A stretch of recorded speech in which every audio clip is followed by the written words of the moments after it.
യേശുക്രിസ്തുവിൻ്റെ നാമത്തിൽ എല്ലാവർക്കും പ്രഭാത വന്ദനങ്ങൾ. മത്തായി സുവിശേഷം 5-ാം അധ്യായം അതിൻ്റെ 20-ാമത് വാക്യം.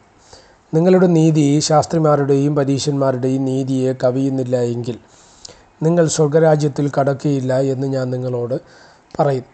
ഈ വാക്യങ്ങൾക്കായിട്ട് ദൈവത്തിന് സ്തോത്രം ചെയ്യുകയാണ്. ഈ അനുഗ്രഹീതമായൊരു ചിന്തയാണ് ഇന്ന് പ്രഭാതത്തിൽ നിങ്ങളുമായി പങ്കുവയ്ക്കുവാൻ കർത്താവിന് ശരണപ്പെടുന്നത്. യേശു കർത്താവിൻ്റെ പരസ്യ ശുശ്രൂഷ കാലയളവുകൾക്കകത്ത് യേശു ഏറ്റവും കൂടുതൽ എതിർത്തിരുന്ന ഒരു വിഭാഗമായിരുന്നു പരീശന്മാരുടെ കപട ഭക്തി. ഹൈപ്പോക്രൈറ്റ്സ് എന്ന് പറയുന്ന ഒരു ഭാഗത്ത് നമുക്ക് പുതിയ നിയമത്തിനകത്ത് കാണുവാൻ തക്കവണ്ണം കഴിയുന്നുണ്ട്. സ്തോത്രം. പുറമേ ഒന്ന് വെളിപ്പെടുത്തുകയും അപ്പോൾ തന്നെ അകമേ വേറൊന്നിനെ വെച്ചിരിക്കുകയും ചെയ്യുന്നൊരു പ്രവൃത്തി. അതാണ് പുറമേയിൽ ഉദാഹരണം പറഞ്ഞു കഴിഞ്ഞാൽ പരീശന്മാരെ നമ്മൾ കാണുമ്പോൾ അവർ ഡ്രസ് കോഡിൽ അവർ ആത്മീയരെന്ന് തോന്നും. അവരുടെ വാക്കുകളിലോ പ്രവൃത്തികളിലോ ഒക്കെ അത് വെളിപ്പെട്ട് വരും. പക്ഷെ അവരുടെ ഹൃദയത്തിനകത്ത് വേറൊന്നായിരിക്കും. ഇതിനെയാണ് പരീശ ഭക്തി എന്ന് പറയുന്നത്. സ്തോത്രം. ഇവിടെ നമ്മൾ വായിക്കുന്ന ഇങ്ങനെയാണ്, നിങ്ങൾ നമ്മോട് പറയുകയാണ്, അല്ലെങ്കിൽ പുതിയ നിയമ വിശ്വാസികളോട് യേശു കർത്താവ് പറയുകയാണ്, പരീശന്മാരുടെയും ന്യായശാസ്ത്രിമാരുടെയും നീതിയെ നിങ്ങൾ എന്ത് ചെയ്യണം? കവിയണം. പഴയ നിയമത്തിനകത്ത് കുലപാതകം ചെയ്യുമ്പോഴാണ് കുലപാതകനായിട്ട് മാറുന്നത്. എന്നാൽ യേശു കർത്താവ് പഠിപ്പിച്ചത്, നീ നിൻ്റെ സഹോദരനെ സ്തോത്രം നിസാര എന്ന് വിളിച്ചാൽ നീ കൊലപാതക യോഗ്യനാണ്. സ്തോത്രം. ഇല്ലെങ്കിൽ അഗ്നി നരകത്തിന് യോഗ്യനാണ്. പഴയ നിയമത്തിൽ വ്യഭിചാരം ചെയ്യുമ്പോഴാണത് ആ പാപമായിട്ടത് എണ്ണപ്പെടുന്നത്. എന്നാൽ അങ്ങനെയല്ല പുതിയ നിയമത്തിൽ നമ്മൾ വായിക്കുന്നത്. സ്തോത്രം. സ്ത്രീയെ മോഹത്തോടുകൂടെ നോക്കുന്നുവെങ്കിൽ അവനെന്ത് ചെയ്യുന്നു? വ്യഭിചാരം ചെയ്യുന്നു എന്നാണ് തിരുവചനത്തിൽ നമ്മൾ വായിക്കുന്നത്. അങ്ങനെയെങ്കിൽ ഇതാണ് ആ നീതി എന്ന് പറയുന്നത്, അല്ലേ? പഴയ നിയമത്തിൽ ചില മേഖലകൾക്കകത്ത് യാഗങ്ങളിലൂടെയൊക്കെ രക്ഷയുണ്ടെങ്കിലും പ്രവർത്തിച്ചാലേ അത് പാപമാകത്തുള്ളൂ. എന്നാൽ പുതിയ നിയമത്തിൽ അങ്ങനെയല്ല. സ്തോത്രം. നമ്മുടെ ഹൃദയത്തിൻ്റെ അന്തർഭാഗത്തിൽ നിന്ന് ഉയർന്നു വരുന്ന ചില വിഷയങ്ങളുണ്ട്, അല്ലേ?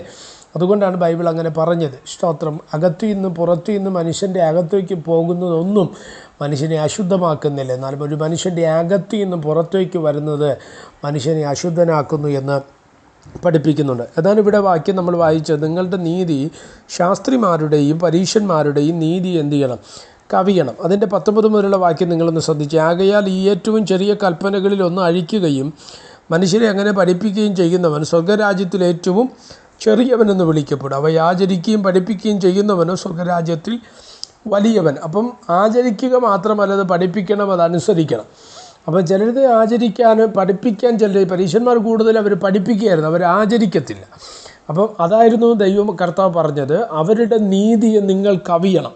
പറഞ്ഞാൽ മാത്രം പോലെ പറയുകയും ആചരിക്കുകയും അതനുസരിച്ച് ജീവിക്കുകയും ചെയ്യുവാനാണ് കർത്താവ് നമ്മളെ പഠിപ്പിച്ചത്. അതാണ് ഈ നീതിയെ നിങ്ങൾ കവിഞ്ഞു വരണമെന്ന് പറയുന്നത്. ആ തരത്തിലേക്ക് ഒരു ദൈവസ്നേഹത്തിൻ്റെ, അല്ലെങ്കിൽ പുതിയ നിയമത്തിലെ യേശു കർത്താവ് പറഞ്ഞ ആശയങ്ങളോട് നമ്മുടെ ക്രിസ്തീയ ജീവിതം ചേർന്ന് വരാൻ ഒരുങ്ങപ്പെട്ടാൽ അത് നമ്മുടെ ജീവിതത്തിനകത്ത് അനുഗ്രഹമായി മാറും. അതിനെയാണ് ക്രിസ്തീയ ജീവിതം എന്ന് നമ്മൾ വിളിക്കുന്നത്. അങ്ങനെ ആയിത്തീരുവാൻ ദൈവത്തിൻ്റെ ആത്മാവ് നമ്മളെല്ലാവരെയും സഹായിക്കട്ടെ.